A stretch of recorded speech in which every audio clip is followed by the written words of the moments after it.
toothbrush, haven't How we? can she make her own toothpaste but not make her own dental floss? I'm sure you can make your own dental floss. If anyone can, she can. That's incredible. A jam jar's worth. I always just feel, satisfied, just very smug with myself if I'm using one of those foil trays for one of the ready meals I have at home, Thordies.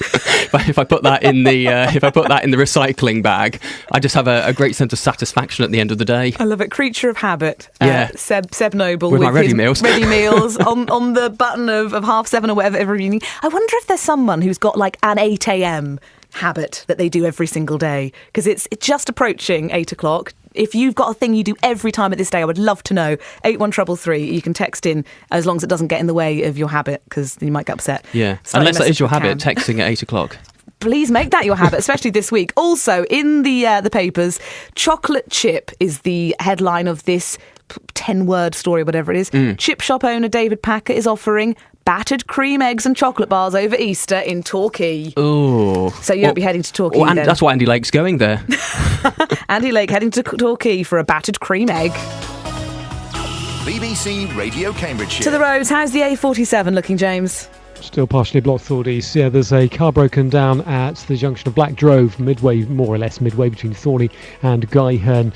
And as a result, eastbound is queuing from just east of Thorney, delays of over 15 minutes. And westbound is also slow moving, but not quite as bad as the eastbound side. The A141 at March, that's slow on the northbound carriageway, heading up towards Ringsend, just passing March, the queue though. And A14, usual delays from Spittles to Girton. A10, Streatham to Chittering, rather slow. And as for central Cambridge, usual delays on the Babram Road and also on Trampington High Street. Nothing really out of the ordinary, and no reported problems on the trains. Keep us up to date. Anything else on the roads, it's 0330 123 3551. James Worley, BBC Radio Cambridgeshire Travel. Thank you very much, James. It's Thordies on your breakfast show all this week in for Dotty. Still to come in the next hour, Do Watch, which you may remember from last week's breakfast show, has gone absolutely international. A passion for Cambridgeshire. FM, online, on DAB. This is BBC Radio Cambridgeshire. And Battle of the Villages continues. Would you like to put your location on the map? 81333 if you're texting. Start your message with Cam. Breakfast continues after the 8 o'clock news with Andy Lake. Thanks, Thaddeus. Good morning. Moscow is considering its response after Theresa May warned it had until midnight tonight to explain its role in the Salisbury nerve agent attack, or it could face retaliation. The American Secretary of State, Rex Tillerson, has offered his support to Britain's assessment that Russia was to blame for the poisoning of a double agent, saying the perpetrators should face serious consequences. From Westminster, Chris Mason. The Kremlin faces an ultimatum.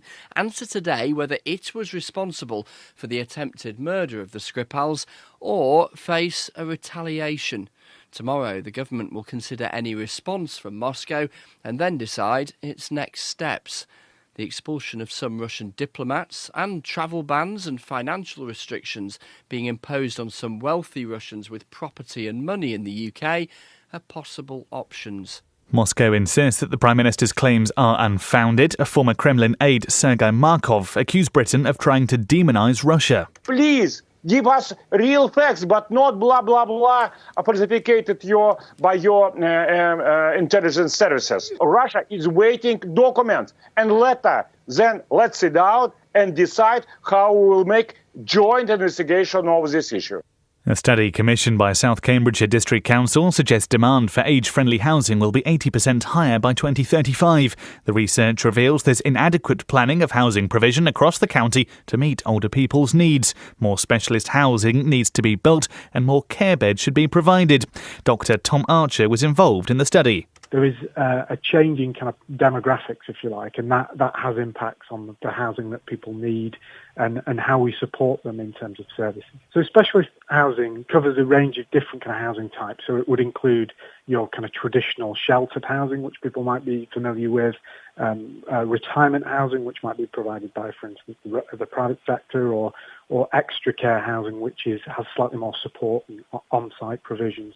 A number of mosques in England have been given protected status by the government. Historic England, which helps preserve important buildings, says the intention was to celebrate the country's most significant examples of Islamic heritage.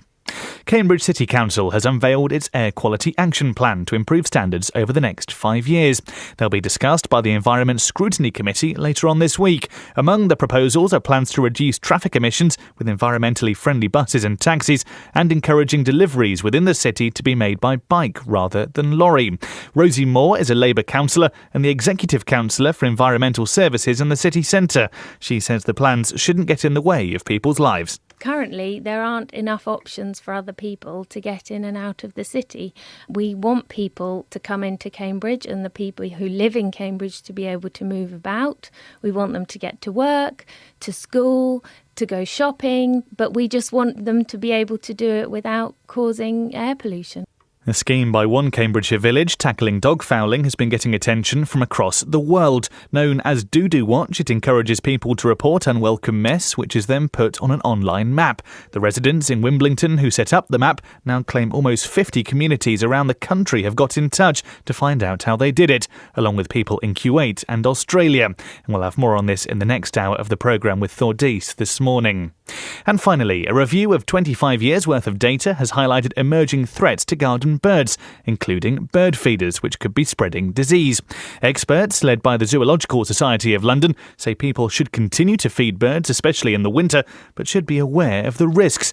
Meanwhile, a form of bird pox, which causes warts on some species, is becoming more common.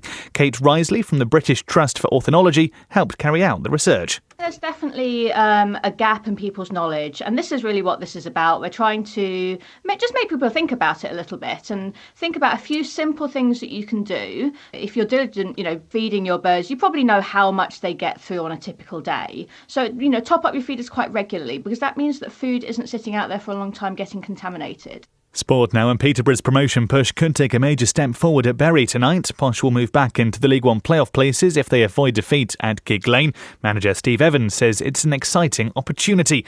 And around £250 million is expected to be wagered at the Cheltenham Festival over the coming days. And usually we've got local interest, with Kalashnikov, trained in Newmarket by Amy Murphy, currently the second favourite for today's Supreme Novices Hurdle. The weather for Cambridgeshire: a mostly dry and bright day with a mixture of cloud and sunny spells. Just a light or gentle breeze, and staying milder than of late as well. Highs of 10 Celsius, that's 50 Fahrenheit. There's more news as it happens at bbc.co.uk/Cambridgeshire. It's 5 minutes past 8. Well, thank you very much, Andy. This is BBC Radio Cambridgeshire. Yes, it is. But it's not your normal breakfast show. I have spent most of yesterday's show, but not today's, being called Dotty. It's not actually Dotty. We sound similar, but we are very different. It's Thordis in all this week, while Dotty has a very well-earned rest, which I'm learning she probably needs, having adjusted to the earlier alarm. You normally find me on at 4 p.m, so being on air at 7 a.m, a little bit of a transition. I am loving it, though, and I'm loving the show this morning. Many reasons why, which we'll come on to in a couple of seconds. First of all, why you might not have the problem of gum stuck on the bottom of your shoe in future. That's coming up on your breakfast show. The Cambridgeshire campaign as well, which is catching the world's attention. Got to dodge them, really, especially when you've got people going down there walking. Hopefully they'll sort it out, really, and start finding people. Also, the countdown's on for the Kremlin. Should there be no credible response, we will conclude that this action amounts to an unlawful use of force by the Russian state against the United Kingdom. And this is one of my favourite things to have happened on the radio in a long time. Fighting talk on breakfast today. It's the Battle of the Villages. Peterborough Cathedral had 2 queens buried within. They started up the Gordon Highlanders, the famous Scottish regiment, was started at the Gordon in Alton Longville. You are getting in touch with your Cambridgeshire location with the most colossal claim to fame. Could your town or village, or indeed city, take the title? We've had nominations for Alton Longville, as you heard there, for Erith, for Great Gransden, Al Walton. But is the place that you live actually famous for something much better than we've been talking about so far? If it is, we would love to hear from you on The Breakfast Show this morning. 03459 25 2000 is our phone number as ever. If you're texting in, it's 81333. Start your message with the word Cam, or you can find me on Twitter if you'd like and send me a little tweetette. You'll find me at Thunderfairy. This is BBC Radio Cambridgeshire. Thordy's having far too much fun on your radio this morning.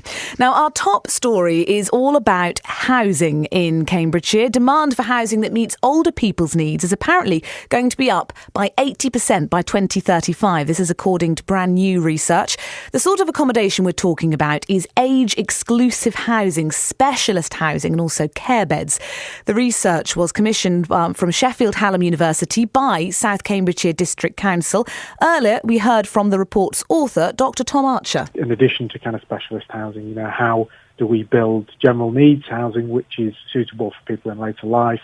How do we provide home modifications and advice and information services? So trying to look at that in the round. And like I say, the platform has been there in this area in particular,